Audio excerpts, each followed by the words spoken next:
This diagram here represents the states of matter conversion from solid to liquid, liquid to gas, and gas to solid back again.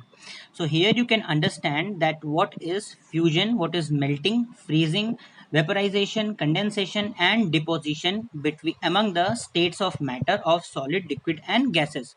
This we have already covered in the previous classes. Today we are going to start the few new topics about them in the coming video.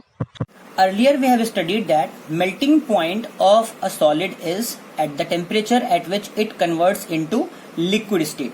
But today I will tell you the scientific term about melting point, that it is an indication of the strength of the force of attraction between the particles of a solid. Means how much force of attraction is there between the particles of solid, means how much energy will be requiring to break the bond of attraction between the particles of the solid.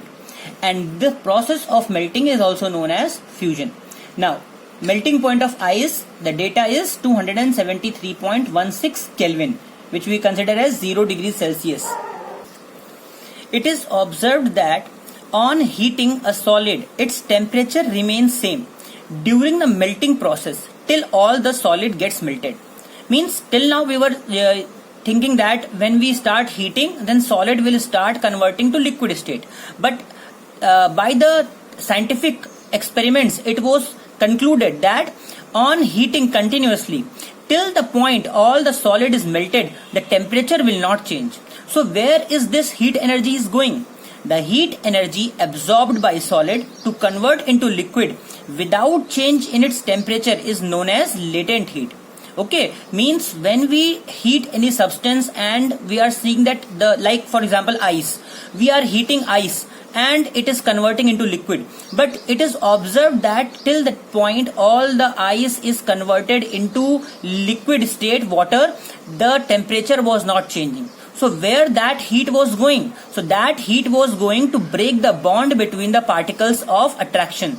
That is why I have explained in the melting point that it is the strength of the force of attraction between the particles of solid, and this heat which is not shown any change is known as latent heat, and it has two types: latent heat of fusion and latent heat of vaporization.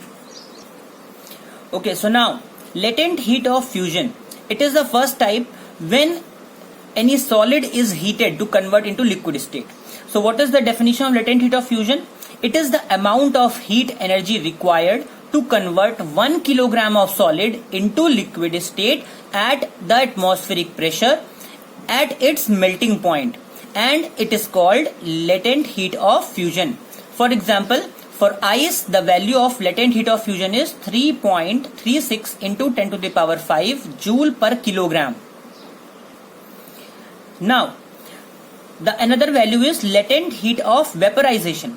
Similarly, as the latent heat of fusion, we can define latent heat of vaporization also, that it is the amount of heat energy required to convert 1 kilogram of liquid into gaseous state at the atmospheric pressure at its boiling point, and that is will be called latent heat of vaporization. For water, the latent heat of vaporization will be 22.5 into 10 to the power 5 joule per kilogram.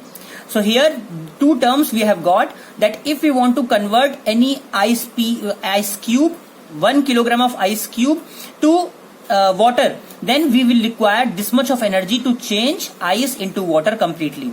Similarly, for water, 1 kilogram of water will require this much of energy to be changed into gaseous state. Change of phase from solid to liquid and liquid to gas is represented in this diagram.